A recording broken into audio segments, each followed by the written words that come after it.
Hello everyone, स्वागत है आप सभी का आपके अपने YouTube channel S smart classes में। जैसे कि हम सीटेट सेकेंड पेपर के लिए एनसीईआरटी की एसएसटी कंप्लीट कर रहे हैं। ज्योग्राफी आपकी कंप्लीट भी हो चुकी है। हिस्ट्री की क्लास पर डे आपकी 10 बजे होती है और 12 बजे पॉलिटी की क्लास होती है। तो आज के इस वीडियो में हम एनसीईआरटी हिस्ट्री का क्लास 6 का चैप्टर 7 कंप्लीट करेंगे। चैप्टर देखिए, राज्य से साम्राज्य। वीडियो स्टार्ट करने से पहले चैनल पर पहली बार आए हो तो वीडियो को लाइक करके चैनल को सब्सक्राइब कर लीजिए, साथ ही बेल आइकन को भी प्रेस कर लीजिए ताकि वीडियो आपको आगे भी मिलते रहें। पिछले चैप्टर में देखिए आप लोगों ने पढ़ा था बौद्ध धर्म, जैन धर्म क्या हैं, साथ ही में उपनिषद क्या होते हैं, सारी चीज़ें आपने पढ़ी थी। आज यहाँ पर इस चैप्टर में पढ़ना है राज्य से साम्राज्य कैसे बनते हैं। साथ ही में देखिए यहाँ पर जितने भी इंपॉर्टेंट पॉइंट्स हैं सभी को मैंने हाईलाइट कर रखा है। इसका पीडीएफ भी मैं अपने व्हाट्सएप टेलीग्राम ग्रुप में शेयर कर दूंगी, वहाँ से आप लोग इसको डाउनलोड कर सकते हैं। व्हाट्सएप टेलीग्राम ग्रुप का लिंक वीडियो के डिस्क्रिप्शन बॉक्स में दिया हुआ है, वहाँ से आप लोग ज्वाइन हो सकते हैं। स्टार्ट करते हैं आज का टॉपिक।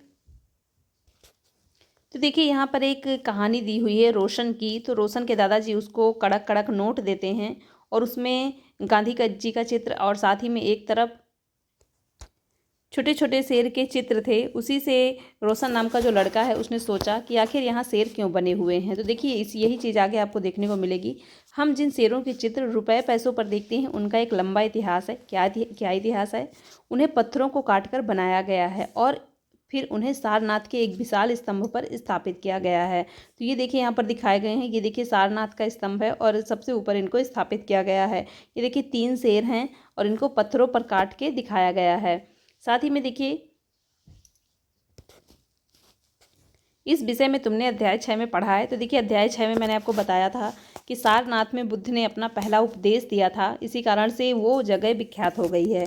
इतिहास के महानतम राजाओं में से एक अशोक के निर्देश पर इसके जैसे कई स्तंभों और पत्थरों पर अभिलेख उत्कीर्ण किए गए हैं। इसके पहले कि हम यह जानें कि इन अभिलेखों में क्या लिखा है, ये समझने की कोशिश करें कि उनके राज्य को साम्राज्य क्यों कहा जाता है। तो देखिए बहुत से ऐसे महान राजा थे जिनके राज्य को साम्राज्य कहा जाता था। उनके कार्यों के कारण बहुत अच्छे अच्छे कार्य करते थे, बहुत सारी विजय करते थे वो लोग, जिसके कारण उनके राज्य को साम्राज्य कहा जाता था। जैसे यहाँ पर देखिए अशोक का एक उदाहरण दिया हुआ है। अशोक के बारे में देखिए बहुत सारी चीज़ें यहाँ पर आपको देखने को मिलेंगी। अशोक जिस साम्राज्य पर शासन करते थे उसकी स्थापना उनके दादा चंद्रगुप्त मौर्य ने लगभग 2300 साल पहले की थी। चाणक्य या कौटिल्य नाम के एक बुद्धिमान व्यक्ति ने चंद्रगुप्त की सहायता की थी। चाणक्य के कई विचार हमें अर्थशास्त्र नाम की किताब में मिलते हैं। तो देखिए अर्थशास्त्र जो पुस्तक है चाणक्य की है। चाणक्य के अन्य नाम भी हैं विष्णुगुप्त और कौटिल्य। 3 नामों से चाणक्य के 3 नाम हैं, चाणक्य, विष्णुगुप्त और कौटिल्य। साम्राज्य में बहुत से नगर थे। इनमें साम्राज्य की राजधानी पाटलिपुत्र, उज्जैन और तक्षशिला जैसे नगर प्रमुख थे। तो देखिए अशोक के साम्राज्य की यहाँ पर बात की गई है। अशोक का साम्राज्य बहुत बड़ा था, साथ ही में बहुत से नगर थे उसमें। जैसे साम्राज्य की राजधानी पाटलिपुत्र हो गया, उज्जैन हो गया, तक्षशिला हो गया। ये कुछ देखिए बड़े बड़े नगर थे अशोक के साम्राज्य में। वंश क्या होता है? जब एक ही परिवार के कई सदस्य एक के बाद एक राजा बनते हैं तो उन्हें वंश कहा जाता है। मौर्य वंश के 3 महत्वपूर्ण राजा हुए, चंद्रगुप्त, उनका बेटा बिंदुसार, बिंदुसार का पुत्र अशोक। तो देखिए मौर्य वंश अलग अलग वंश हैं। जैसे हर्यक वंश हो गया आपका, मौर्य वंश हो गया, गुप्त वंश हो गया। तो देखिए 7th और 8th की बुक में भी कुछ आप पढ़ेंगे। यहाँ पर इतना जान लीजिए कि जो वंश होते हैं, मौर्य वंश है, मौर्य वंश के 3 महत्वपूर्ण राजा हुए थे। पहला चंद्रगुप्त मौर्य था, दूसरा उसका बेटा बिंदुसार था और तीसरा था अशोक। तीनों ही बहुत ही अच्छे राजा थे। साथ ही में देखिए आगे बढ़ेंगे। तक्षशिला उत्तर पश्चिम और मध्य एशिया के लिए आने जाने का मार्ग था। क्या था आने जाने का मार्ग? जो अशोक का साम्राज्य था। दूसरी तरफ उज्जैन उत्तरी भारत में दक्षिणी भारत से जाने वाले रास्ते में पड़ता था। शायद नगरों में व्यापारी, सरकारी अधिकारी और शिल्पकार रहा करते थे। साम्राज्य के बहुत बड़े क्षेत्रों में किसान और पशुपालकों के गांव बसे हुए थे। मध्य भारत जैसे इलाके में ज़्यादातर हिस्सा जंगलों से भरा हुआ था। तो देखिए ज़्यादातर एरिया क्या था कि जंगलों से भरा हुआ था। जैसे आपने पिछले चैप्टर में भी पढ़ा है कि जो मगध साम्राज्य था तो बहुत शक्तिशाली, लेकिन ज़्यादातर हिस्सा जो था वो क्या था? जंगलों से भरा हुआ था। और जंगल के हाथियों का उपयोग वो लोग करते थे, उनको ट्रेनिंग देते थे और सेनाओं में उनको भर्ती करते थे। तो वही देखिए यहाँ पर भी मध्य भारत जैसे इलाके में ज़्यादातर हिस्सा जंगलों से भरा हुआ था। वहाँ पर लोग फल फूल का संग्रहण और जानवरों का शिकार करके जीविका चलाते थे। साम्राज्य के अलग अलग इलाकों में लोग भिन्न भिन्न भाषाएं बोलते थे। वे लोग शायद अलग अलग प्रकार का भोजन करते थे और यहाँ तक कि अलग अलग किस्म की पोशाक भी पहनते हैं थे। तो देखिए, अशोक के साम्राज्य की बात की जा रही, अलग अलग हिस्से में अलग अलग चीज़ें थी, जैसे अलग अलग लोग भाषा बोलते थे, अलग अलग भोजन करते थे, अलग अलग पोशाक भी पहनते थे। नेक्स्ट देखिए, यहाँ पर एक पॉइंट ये है कि जिन जगहों पर अशोक के शिलालेख मिले हैं उन्हें लाल बिंदुओं से दिखाया गया है। ये सारे इलाके साम्राज्य के भीतर थे। उन देशों के नाम बताओ जहाँ अशोक के अभिलेख मिले हैं। भारत में कौन से राज्य मौर्य साम्राज्य से बाहर हैं? तो देखिए, मौर्य साम्राज्य, अशोक जो था मौर्य साम्राज्य का राजा था, तीसरे नंबर का। पहले नंबर का मैंने आपको बताया चंद्रगुप्त, उसके बाद बिंदुसार आया था, बिंदुसार का पुत्र आया था अशोक। तो ये देखिए, यहाँ पर रेड कलर से जितने भी दिखाए गए हैं, इसका पीडीएफ में शेयर कर दूंगी, वहाँ से आप लोग देख लीजिएगा। जितने भी रेड कलर से दिखाए गए हैं सभी अशोक के शिलालेख थे। तो यहाँ पर देखिए सबको दिखाया गया है। जैसे देखिए, हो गया आपका मास्की, ब्रह्मगिरी, येरागुड़ी, लंपक, कंधार, लुम्बिनी, रामपुरवा। तो देखिए जितने भी रेड कलर वाले हैं सभी, देखिए कौशाम्बी में देखिए 3 शिलालेख मिले हैं, तो सभी यहाँ पर रेड कलर से दिखाए गए हैं। साथ ही में ब्लैक कलर के जो महत्वपूर्ण नगर थे मौर्य साम्राज्य में, जो महत्वपूर्ण नगर थे उनको ब्लैक कलर से दिखाया गया है। जैसे देखिए हो गया पाटलिपुत्र, उज्जैन, तक्षशिला। ये देखिए कुछ महत्वपूर्ण नगर थे मौर्य साम्राज्य के। नेक्स्ट है, राज्य साम्राज्य से कैसे भिन्न है? राज्य जो होता है साम्राज्य से कैसे भिन्न होता है, यहाँ से आपको क्लियर हो जाएगा। क्योंकि साम्राज्य राज्यों में बड़े से बड़े होते हैं और उनकी रक्षा के लिए बड़ी सेनाओं की ज़रूरत पड़ती है। अब देखिए, बड़े होंगे साम्राज्य, बड़े होते हैं राज्यों से, तो रक्षा के लिए सेनाओं की भी तो ज़्यादा ज़रूरत पड़ेगी।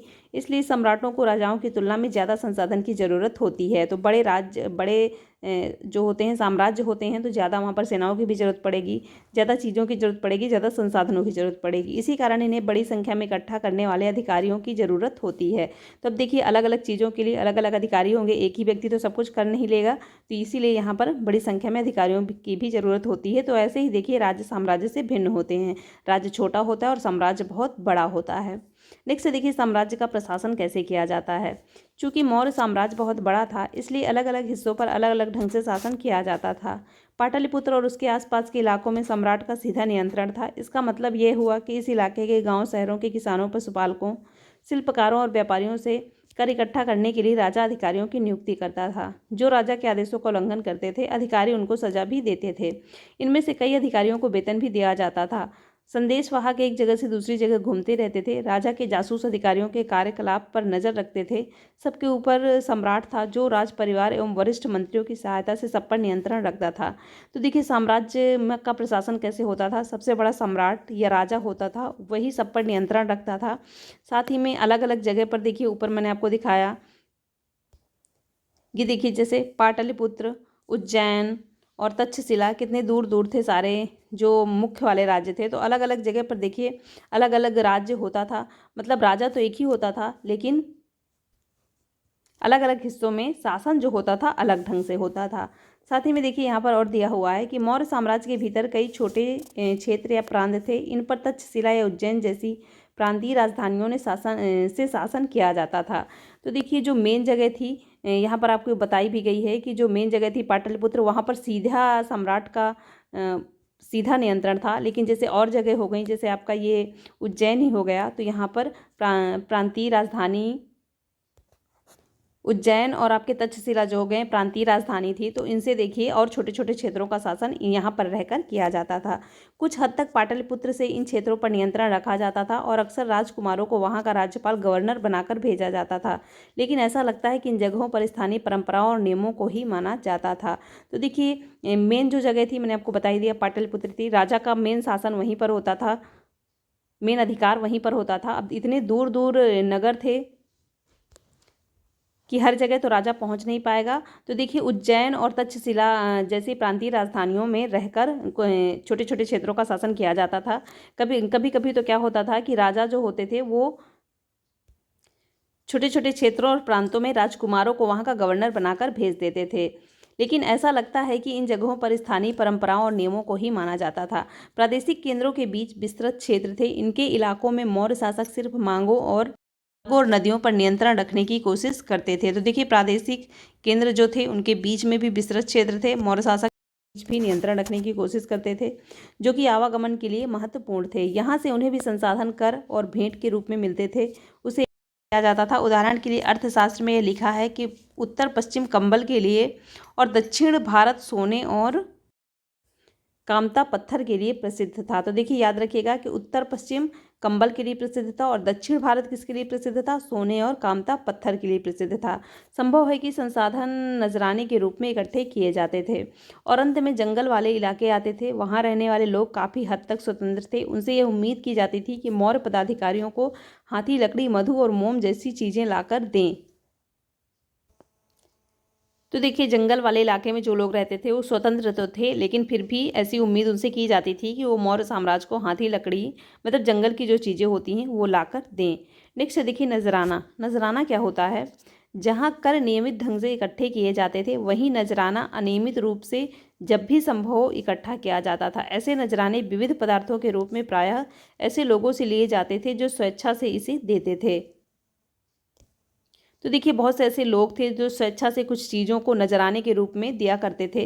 तो वही है, देखिए नजराना होता है नियमित ढंग से जो कर इकट्ठा किया जाता है वो कर होता है, और जो अनियमित ढंग से होता है वो देखिए होता है नजराना। मतलब जब भी संभव हो, जब भी आपके पास कोई चीज़, किसी भी चीज़ में नजराना हो सकता है देखिए, तो जब भी संभव हो, जब भी आपके पास हो तो आप नजराने के रूप में उसको दे सकते हैं। नेक्स्ट है देखिए राजधानी में सम्राट। मेगास्थनीज चंद्रगुप्त के दरबार के पश्चिम एशिया के यूनानी राजा सेल्यूकस निकेटर का राजदूत था। मेगास्थनीज ने जो कुछ देखा उसका विवरण दिया। तो देखिए मेगास्थनीज की एक पुस्तक है इंडिका, और इसी में इसने काफ़ी विवरण, अपने समय का सारा विवरण इसने अपनी पुस्तक इंडिका में दिया था। ये था कौन? तो देखिए मेगास्थनीज जो था सेल्यूकस निकेटर का राजदूत था।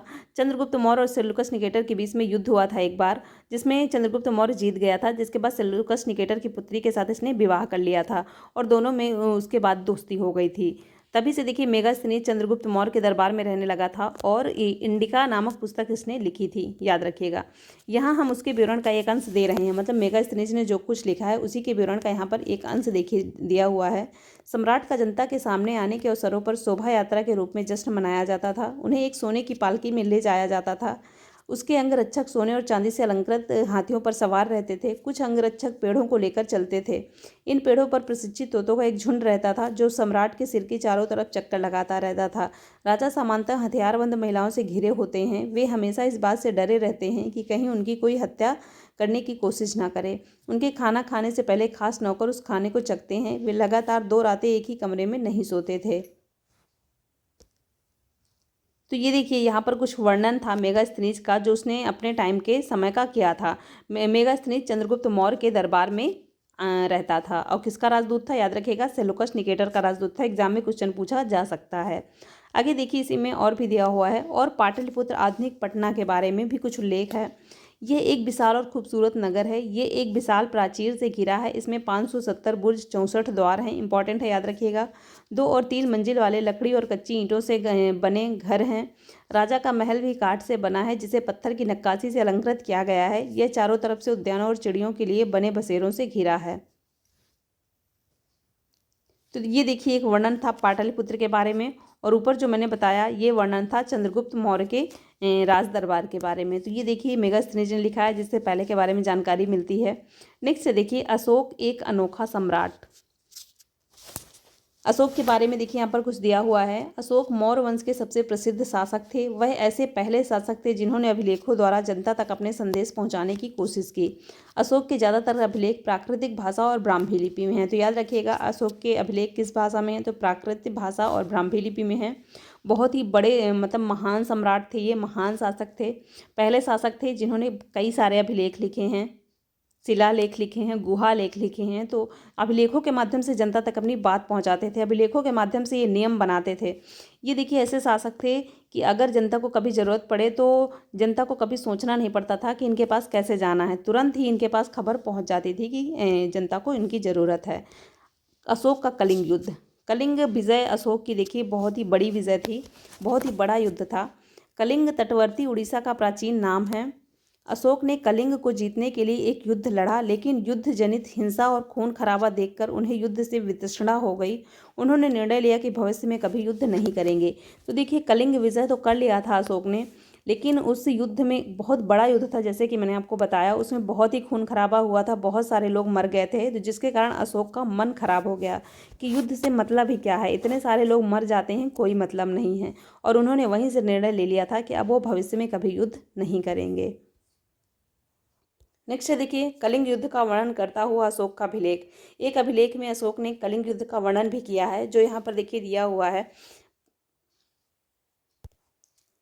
इसमें ज़्यादा कुछ इंपॉर्टेंट तो नहीं है, लेकिन फिर भी आप इसको पढ़ लेंगे तो आपको जानकारी मिल जाएगी है कि अशोक का जो कलिंग युद्ध था कैसा था। अपने एक अभिलेख में अशोक ने यह बात कही है कि राजा बनने के 8 साल बाद मैंने कलिंग विजय की। लगभग 1.5 लाख लोग बंदी बना लिए गए, 1 लाख से भी ज़्यादा लोग मारे गए। इसमें मुझे अपार दुख हुआ। क्यों?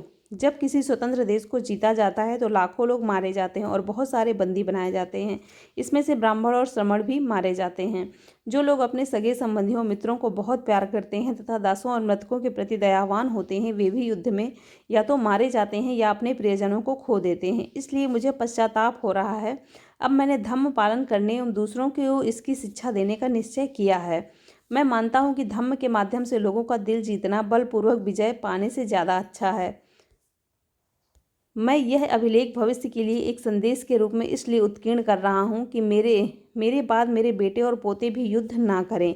तो देखिए, ये लेख उन्होंने इसलिए लिखा था कि कोई फ़ायदा नहीं है युद्ध करने से, बस लोग मरते हैं, सगे संबंधी मरते हैं और कोई फ़ायदा नहीं होता। इसलिए उन्होंने ये अभिलेख लिखा कि उनके जो बेटे और पोते हों वो भी युद्ध ना करें। तो देखिए, इस कलिंग विजय के बाद ही अशोक ने बौद्ध धर्म को अपना लिया था और बिल्कुल भी हिंसा करना छोड़ दिया था। आगे देखेंगे, धम्म संस्कृत शब्द धर्म का प्राकृत रूप है। तो याद रखिएगा, इंपॉर्टेंट है ये कि धम्म किसका प्राकृत रूप है, तो धर्म का प्राकृतिक रूप है, संस्कृत शब्द है धर्म। नेक्स्ट है, देखिए, अशोक का धम्म क्या था।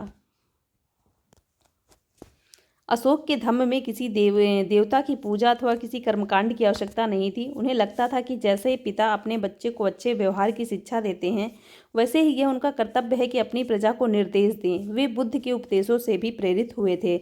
जैसे मैंने अभी आपको ऊपर बताया कि कलिंग विजय के बाद ही उन्होंने बौद्ध धर्म को अपना लिया था, बुद्ध के उपदेशों से भी वो प्रेरित हुए थे। साथ ही में धम्म धम्म जो अशोक का धम्म था क्या था, उसमें मैंने आपको बता ही दिया कि कोई भी, देखिए, किसी भी देवी देवताओं की पूजा नहीं होती थी। बस इसमें राजा के द्वारा अपनी प्रजा को निर्देश दिए जाते थे कि लोग नरसंहार ना करें। ऐसी कई समस्या थी जिनके लिए उसमें संवेदना थी। उनके साम्राज्य में अलग अलग धर्मों को मानने वाले लोग थे और इससे कई बार टकराव पैदा हो जाता था। जानवरों की बलि चढ़ाई जाती थी, दासों और नौकरों के साथ क्रूर व्यवहार किया जाता था। इसके अलावा परिवार में व पड़ोसियों के बीच झगड़े होते रहते थे। अशोक ने यह महसूस किया कि इन समस्याओं का निदान उनका कर्तव्य है। इसलिए उन्होंने धम्म महामात्र नाम के अधिकारी की नियुक्ति की, जो जगह जगह जाकर धम्म की शिक्षा देते थे। तो देखिए, ये तो कार्य होते थे ही थे पहले के टाइम में कि कुछ लोग होते थे जानवरों की बलि चढ़ाते थे, दासों और नौकरों के साथ क्रूर व्यवहार किया जाता था, लेकिन अशोक को यही सब पसंद नहीं था। तो इसीलिए उन्होंने एक धम्म महामात्र की नियुक्ति की और वो जगह जगह जाकर धम्म की शिक्षा देते थे। इसके अलावा अशोक ने अपने संदेश कई स्थानों पर शिलाओं और स्तंभों पर खुदवा दिए थे। जैसे मैंने अभी आपको ऊपर बताया कि शिलालेख, अभिलेख, गुहालेख अशोक की ने इन सबकी रचना करवाई थी। अधिकारियों को निर्देश दिया गया था कि वे राजा के संदेशों को उन लोगों को पढ़कर सुनाएं जो खुद पढ़ नहीं सकते थे। अशोक ने धम्म के विचारों को प्रसारित करने के लिए सीरिया, मिस्र, ग्रीस में दूत भेजे। अपने पुत्र महेंद्र, पुत्री संघमित्रा को इसी कार्य हेतु उसने श्रीलंका भेजा था। तो याद रखिएगा कि अशोक ने अपने पुत्र महेंद्र और अपनी पुत्री संघमित्रा को धम्म के उपदेश देने के लिए कहाँ भेजा था, श्रीलंका भेजा था। नेक्स्ट है, देखिए, उन्होंने सड़क बनवाई, कुएं खुदवाए, विश्राम गृह बनवाए। इसके अतिरिक्त उन्होंने मनुष्यों और जानवरों की चिकित्सा की भी व्यवस्था की थी। नेक्स्ट पॉइंट देखिए, यहाँ पर ये इंपॉर्टेंट है, ब्राह्मी लिपि। आधुनिक भारत की ज़्यादातर लिपियाँ पिछले सैकड़ों वर्षों में ब्राह्मी लिपि से उत्पन्न हुई हैं। यहाँ वहाँ आप आ अक्षर को अलग अलग भाषाओं की लिपियों में देख सकते हैं। तो यहाँ पर देखिए, कुछ भाषाओं में आ को दिखाया गया है, लेकिन देखिए इंपॉर्टेंट नहीं है।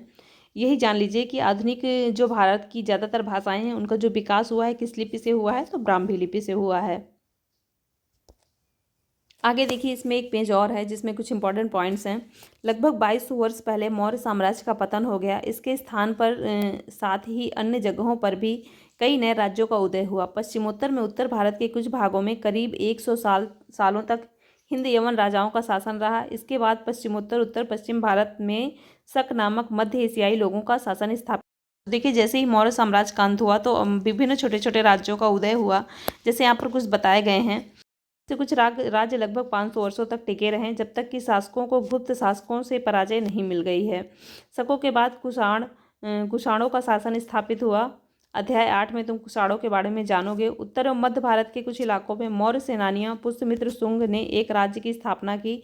शुंगों के बाद कंड और कुछ और वंशों का शासन तब तक चला जब तक 1700 वर्ष पहले गुप्त साम्राज्य की स्थापना हुई। तो देखिए, यहाँ पर मौर्य साम्राज्य का पतन होने के बाद कई छोटे छोटे राज्य उत्पन्न हुए, जैसे आपका कुषाण वंश हो गया, कंड वंश हो गया, यवन राजाओं का शासन रहा कुछ समय तक, शुंग वंश हो गया। लेकिन इन सब के देखिए बाद कौन सा शासन आया? गुप्त साम्राज्य का।